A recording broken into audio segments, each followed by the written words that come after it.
Bonsoir et bienvenue sur le grain de sommeil. L'homme sans larmes.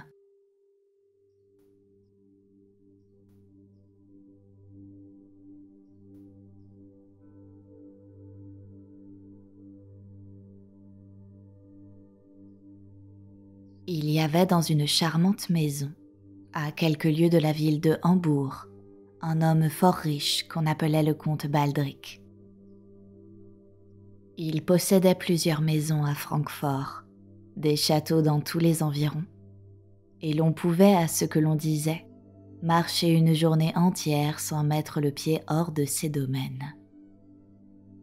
Il y avait un grand nombre de domestiques, des équipages de chasse dont il ne se servait jamais, et une table toujours admirablement servie, de laquelle il se levait souvent sans avoir entamé un seul plat. Sa cave passait pour contenir les meilleurs vins du Rhin, de la France et de la Hongrie. Ces vins, on les lui servait dans des coupes d'argent et de vermeil. Ces coupes, souvent il les portait à ses lèvres, mais presque toujours, il les reposait sur la table, les ayant à peine effleurées du bout des lèvres. C'est qu'il lui manquait une seule chose à cet homme, pour laquelle la fortune semblait avoir épuisé ses trésors. Il ne pouvait pas pleurer. Ni joie ni douleur ne pouvaient lui faire monter une larme aux yeux. Il avait perdu son père et n'avait pu pleurer. Il avait perdu sa mère et n'avait pu pleurer. Il avait perdu 2 de ses frères et n'avait pu pleurer. Enfin, après 10 ans de stérilité, sa femme lui avait donné une fille, objet de tous ses désirs, et il n'avait pu pleurer. Cette fille avait 14 ans aujourd'hui et se nommait Lia.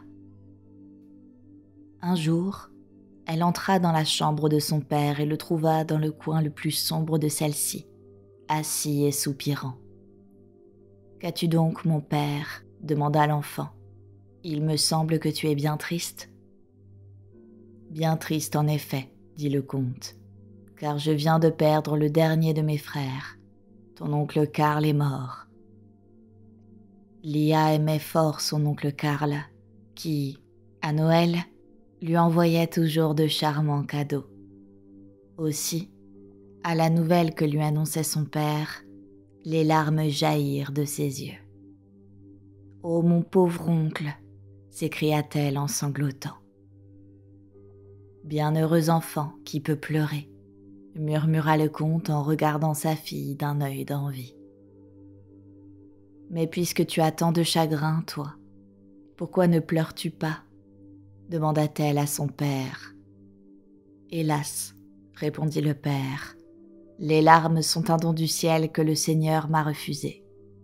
La miséricorde infinie est avec celui qui pleure, car celui qui peut pleurer pleure sa douleur en même temps que ses larmes, tandis que moi, il faut que mon cœur se brise. »« Mais pourquoi cela ?»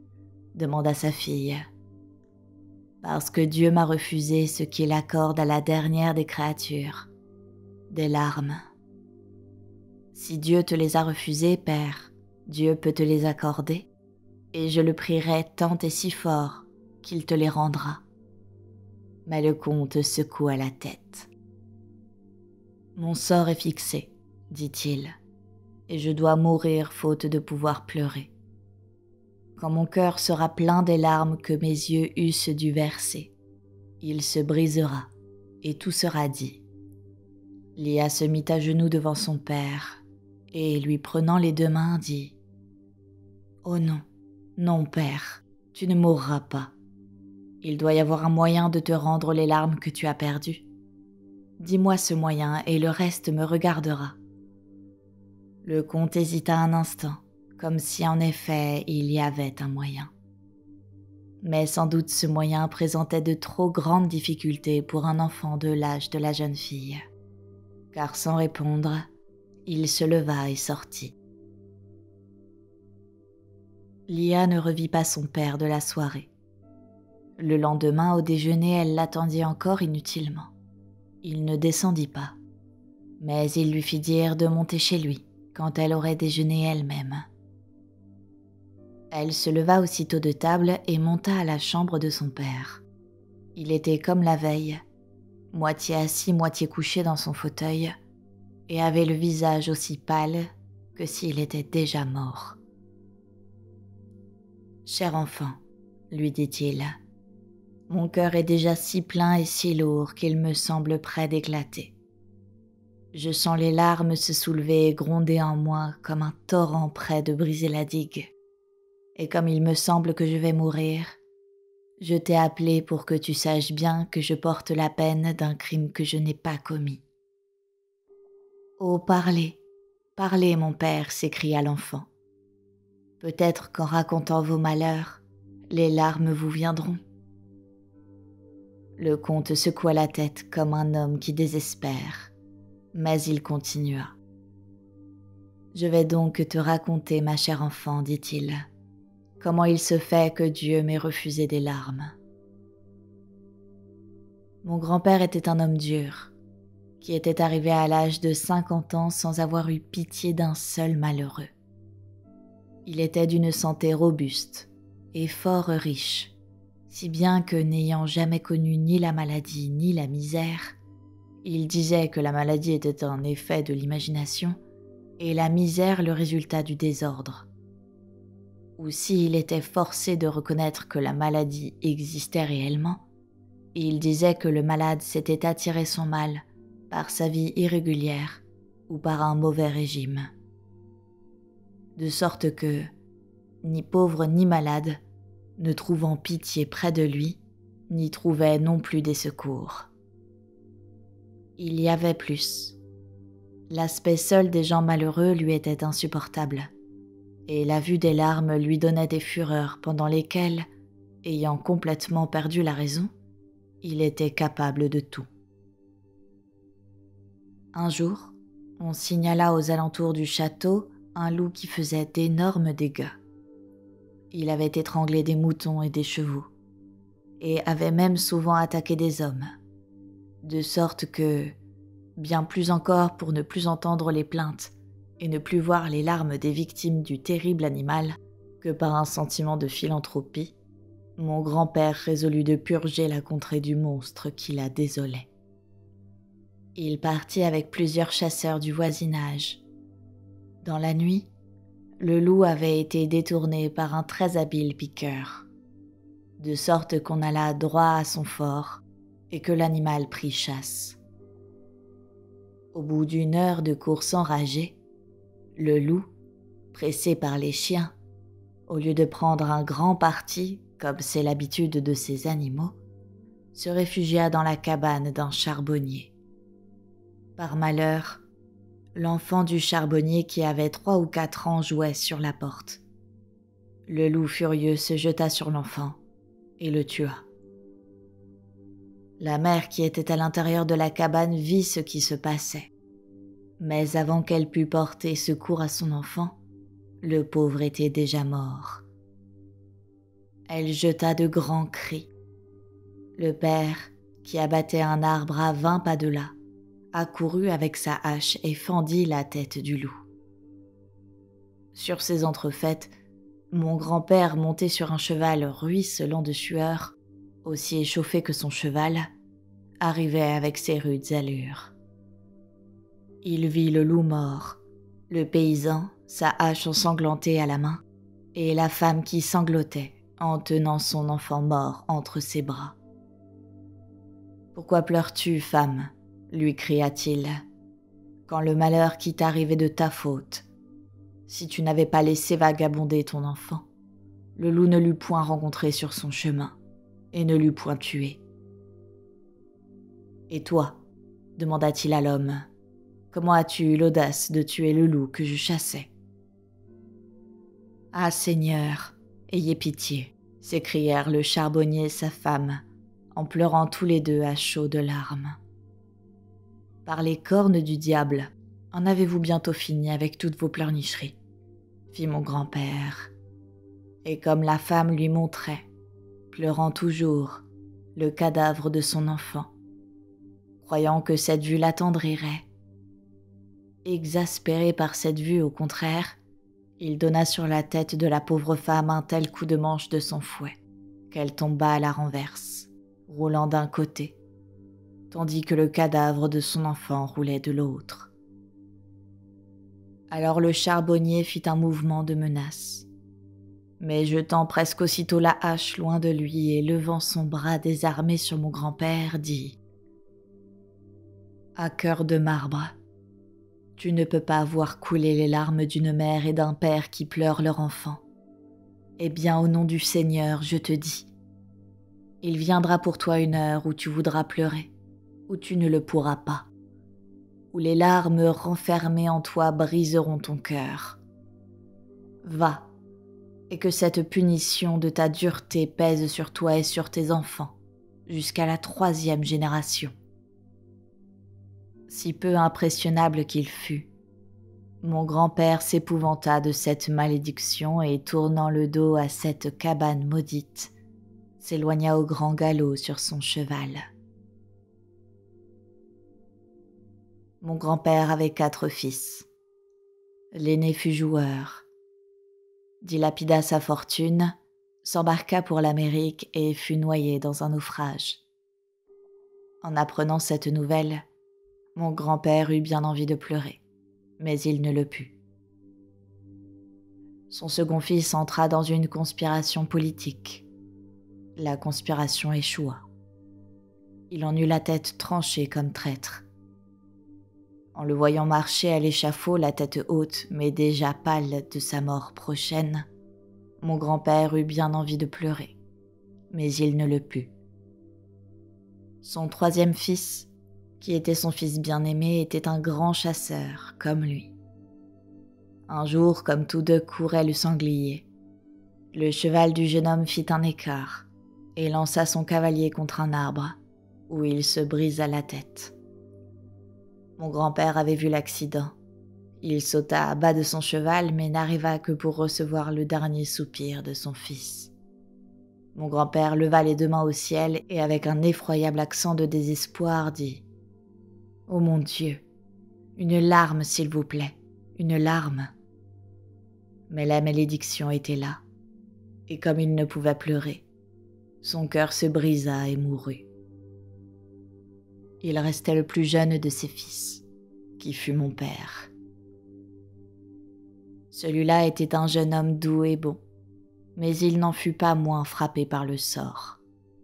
Et comme malgré sa bonté, il ne trouva point de larmes à chaque malheur qui lui arriva, il mourut jeune, et quelque temps seulement après que ma mère m'eut mis au monde.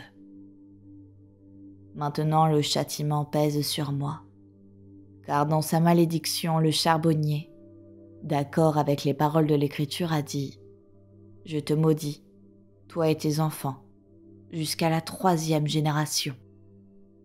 Donc je vais mourir bientôt, ma fille, puisque je ne peux pas pleurer. » Mais mon père demanda Lia, « Ne savez-vous donc pas un moyen d'être relevé de cette terrible malédiction ?» « Oui, répondit le comte, il y en a un, mais si difficile qu'il ne me laisse aucun espoir. »« Qu'importe, mon père, s'écria Lia. Dites, quel est-il » Le charbonnier qui a prononcé la malédiction vit encore. C'est aujourd'hui un vieillard de 80 ans. Après la mort de sa femme et de son enfant, il s'est retiré bien avant dans la montagne du côté de Falkenstein. Cet homme qui a fait le mal, c'est seul le secret qui peut le guérir. Depuis longtemps, lui-même, en voyant les résultats produits par elle, a regretté la malédiction qu'il avait prononcée, et il l'aurait retirée si cela lui avait été possible. Mais la chose lui est interdite. Je l'ai cherché, et à genoux devant lui, je l'ai supplié de m'indiquer un moyen de retrouver mes larmes. Mais lui m'a répondu, secouant la tête. Le moyen, oui, je le connais, mais il m'est défendu de te l'indiquer. Et il n'y a qu'un cœur d'enfant innocent et pur qui puisse trouver la perle qui a le don précieux de rendre les larmes à ceux qui les ont perdues.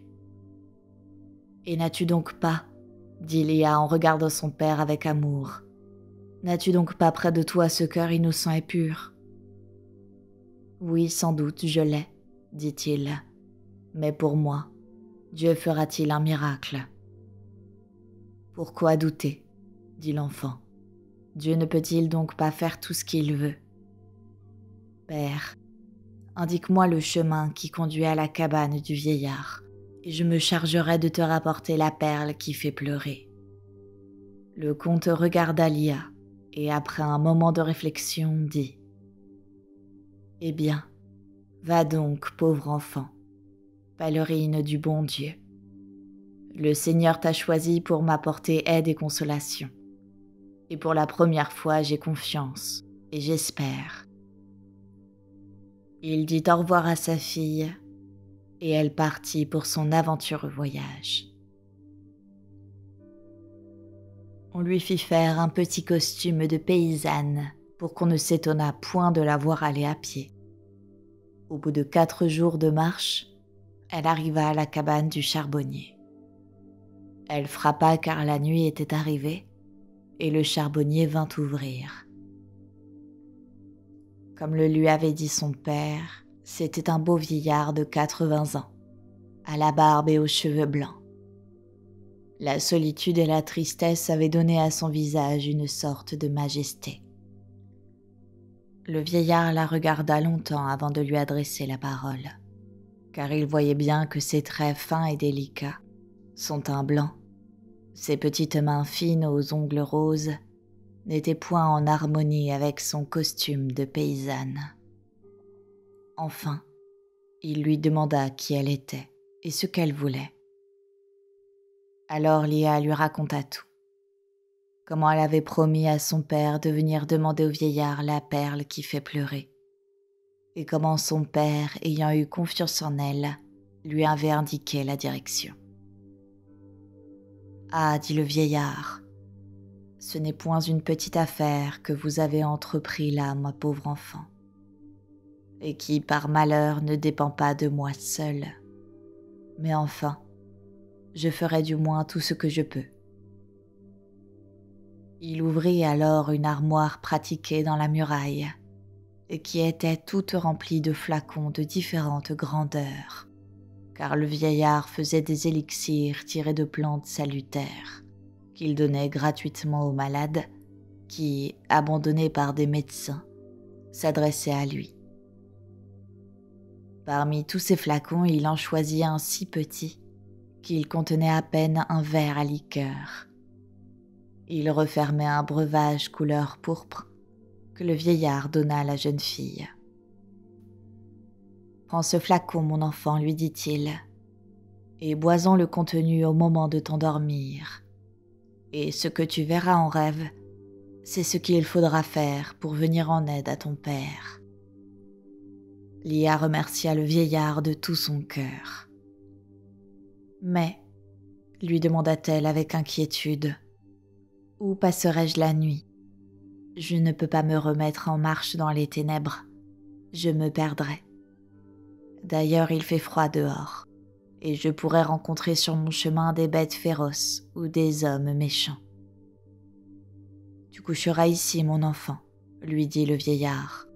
Je donne souvent dans ma pauvre cabane l'hospitalité à des voyageurs égarés.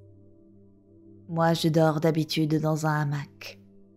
Toi, tu dormiras dans ma chambre, sur un lit frais de fougères et de mousse. » Et en effet, il prépara dans un coin de la chambre le lit de l'enfant, après quoi il lui servit pour son souper du pain et du lait et d'excellentes fraises.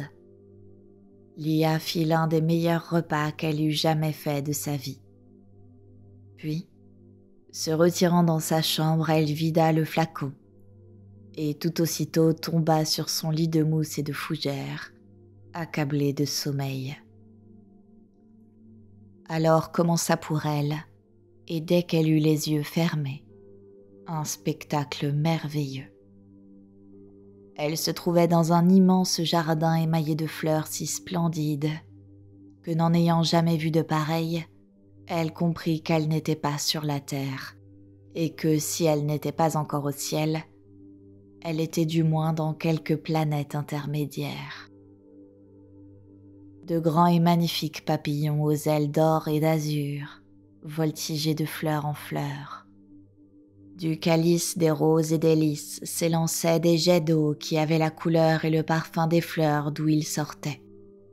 Chacun de ces jets d'eau formait un arc-en-ciel aux vives nuances et reflétait un soleil. Les yeux de Lia pouvaient se fixer sur tous ces soleils, sans être éblouis. Mais ce qu'elle vit de plus beau et de plus extraordinaire, ce fut une troupe d'anges avec des robes d'azur et des ailes d'argent. Les uns avaient des couronnes de fleurs, les autres des couronnes d'étoiles, et quelques-uns une seule flamme au-dessus du front. C'étaient ceux-là qui, moins nombreux, semblaient commander aux autres. Tous ces anges étaient beaux à ravir, et l'expression particulière de leur physionomie était une ineffable douceur. Chacun d'eux était chargé d'une besogne qui lui était propre. L'un remuait la terre du bout de son aile d'argent, et là où la terre était remuée, poussaient des plantes et des fleurs. C'était l'ange du printemps. L'autre passait dans le ciel, traînant après lui un long voile constellé d'étoiles. C'était l'ange de la nuit. Un autre montait comme une alouette au plus haut des airs, touchant l'orient du bout de ses doigts, et l'orient s'enflammait de teintes roses. C'était l'ange de l'aurore. Un autre, avec un sourire triste, mais d'une admirable sérénité, se précipitait dans le vide comme dans un abîme. C'était l'ange de la mort. Un ange couronné de fleurs expliquait tout cela à Lia. « Oh, que tout cela est beau, grand et magnifique !» s'écriait-elle. « Mais dites-moi, mon ange, je vois là-bas un de vos frères qui tient à la main une balance d'or remplie de perles. Qu'a-t-il à faire celui-là ? Il a l'air bien sérieux. »« C'est l'ange des larmes, » répondit celui qu'on interrogeait. « L'ange des larmes » s'écria Lia. « Oh, c'est celui-là que je cherchais. » Elle s'avança vers le bel ange. « Je sais ce que tu veux, » lui dit celui-ci. « Mais crois-tu fermement que je puisse t'aider ?»« Je crois que tu le peux, » lui répondit Lia. « Vois ces perles qui sont pures et transparentes comme le cristal. Ce sont les larmes d'amour que les hommes répandent sur une bien-aimée perdue. Vois ces perles sombres. Ce sont les larmes que versent les victimes de l'injustice et de la persécution. Vois ces perles roses. Ce sont les larmes de la pitié que versent les hommes bons sur la souffrance des autres hommes. Vois enfin ces perles dorées. Ce sont les larmes du repentir, les plus précieuses de toutes. Ô bel et bon ange, tu sais pourquoi je viens. Toi qui es l'ange des larmes, aide mon père, je t'en prie. Il n'est point coupable des fautes de son aïeul. J'aimerais qu'il puisse pleurer pour que son cœur ne se brise point. Ce sera difficile, dit l'ange. Il te faudra trouver une larme, réunion de deux autres, l'une du repentir, l'autre d'amour, et versée par deux personnes différentes. Ces deux larmes réunies forment la plus précieuse de toutes les perles, et cette perle est la seule qui puisse sauver ton père. « Oh, indique-moi donc où je peux la trouver !» s'écria Lia. Mais elle se réveilla, et la vision était évanouie. Le jour venu, elle raconta au charbonnier ce qu'elle avait vu en songe, et lui demanda ce qu'elle devait faire. « Reprends la route de chez toi, mon enfant, » répondit le vieillard. « Attends avec confiance, tu trouveras le chemin. Lia remercia le vieillard, déjeuna et reprit son chemin.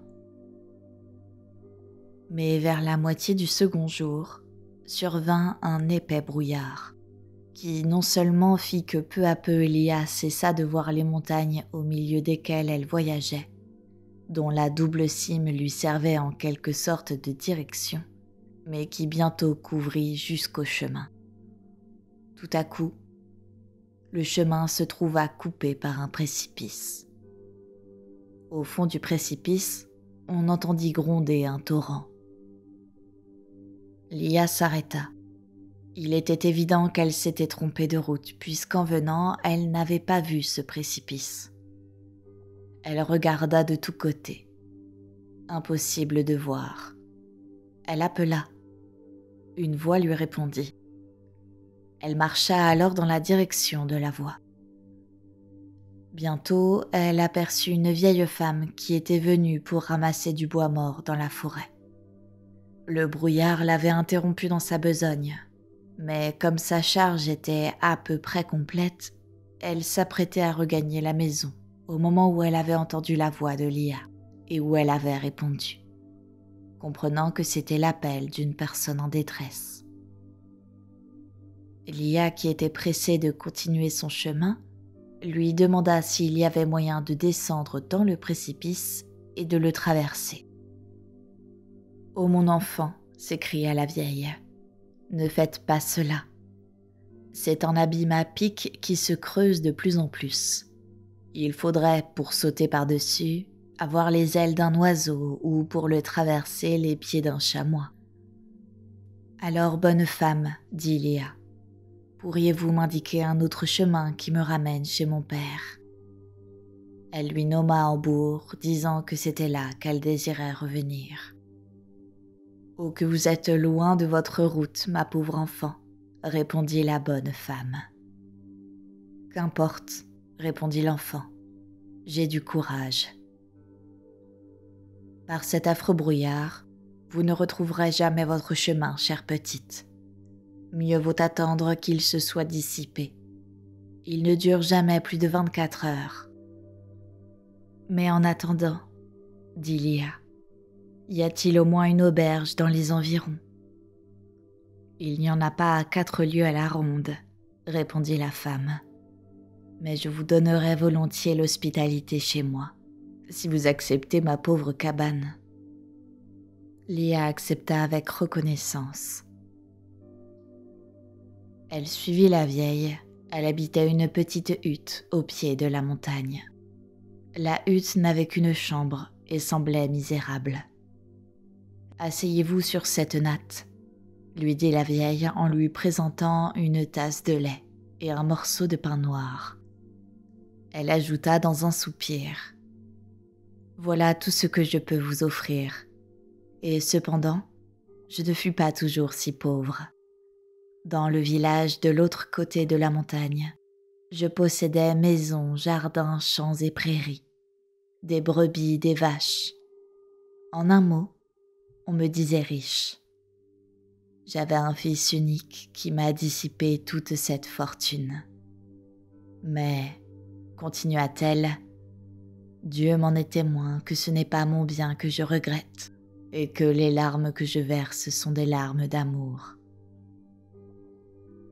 C'était un homme méchant alors, votre fils, demanda Lia. Oh non, non, s'écria la pauvre mère. On ne me fera jamais élever la voix contre mon enfant. Non, c'était un bon cœur, au contraire. Seulement il était léger, et c'est plutôt ma faute que la sienne, s'il n'a pas réussi. Enfant, je négligeais de le punir quand il avait commis quelque faute. Et elle éclata en sanglots. Lia eut une grande pitié et chercha à la consoler.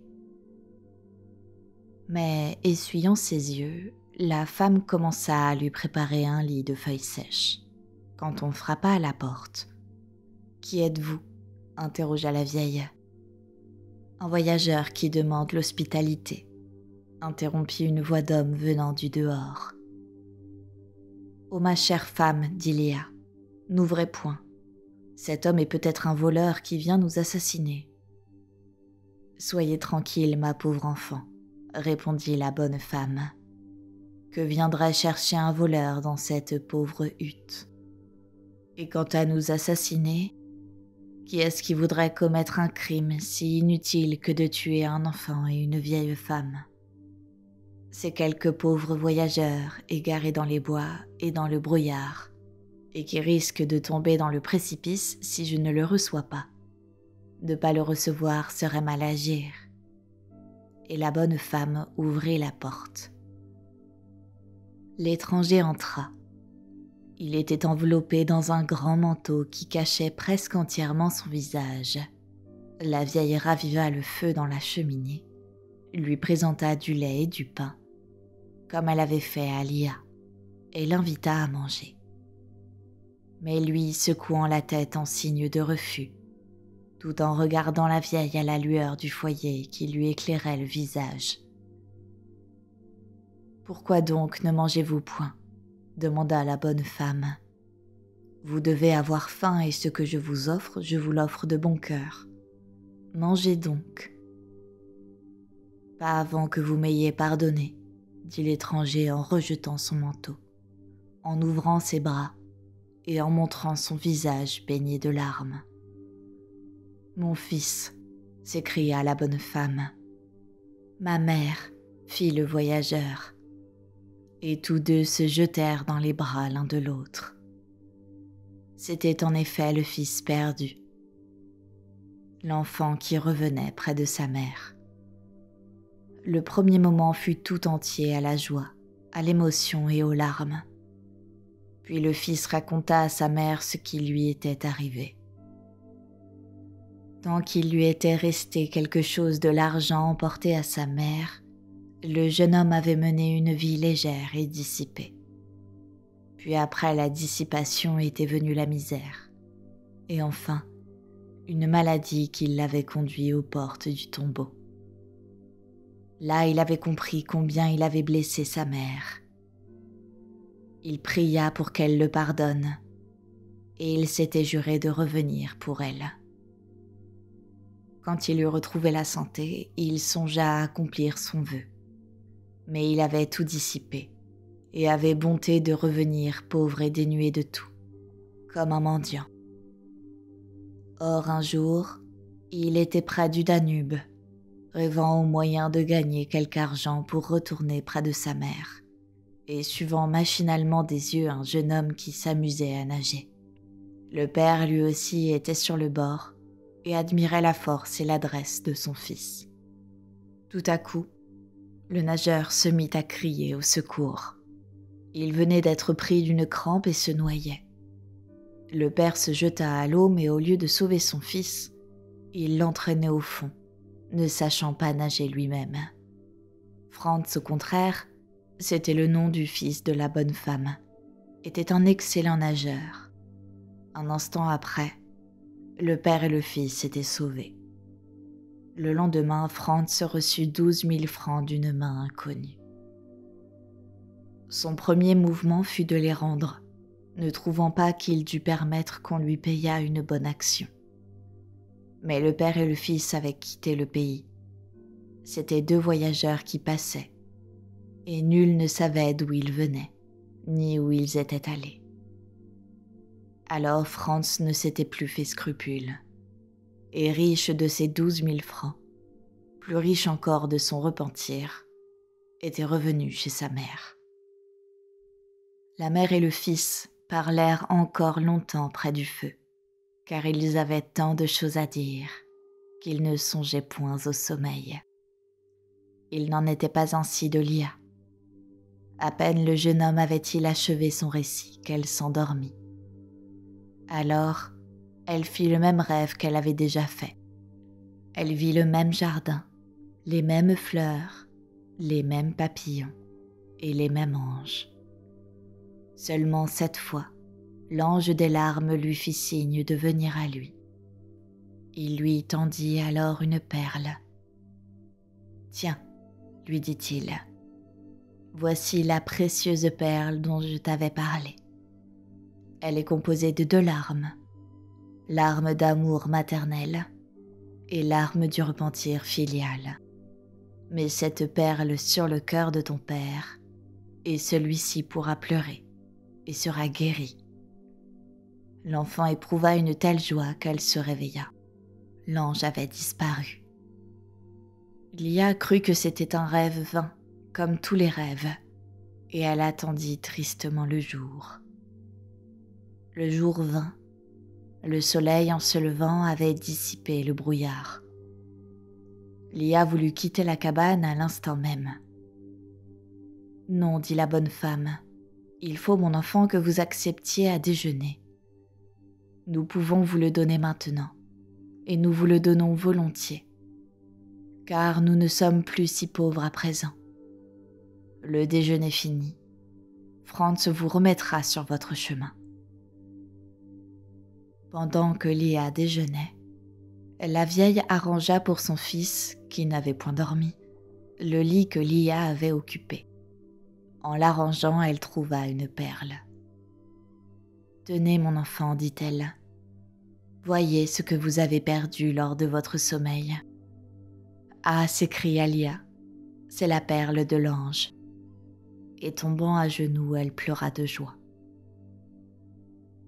Plus tard dans la matinée, Franz la remit sur son chemin, comme la vieille le lui avait promis. Et le lendemain, elle arriva à la maison paternelle. La vieille femme de charge qui avait été la nourrice de son père vient à sa rencontre, tout en larmes. « Oh mon Dieu » s'écria Lia, « mon père serait-il mort ?»« Non, mais il touche au tombeau. Il vous attendait hier.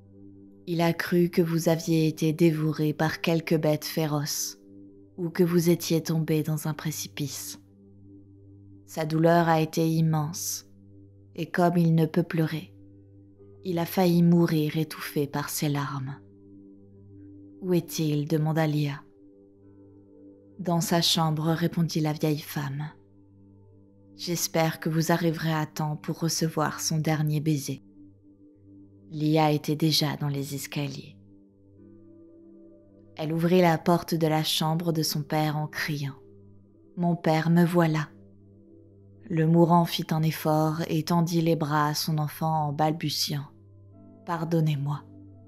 Mais en même temps qu'il prononçait ces paroles, Lia posait la perle sur le cœur de son père. Il cria, et un double torrent de pleurs s'élança de ses yeux. Avec un accent d'ineffable joie, il dit « Quel bienfait que les larmes !» Il vécut encore de nombreuses années, versant désormais des larmes dans la peine, comme dans la joie.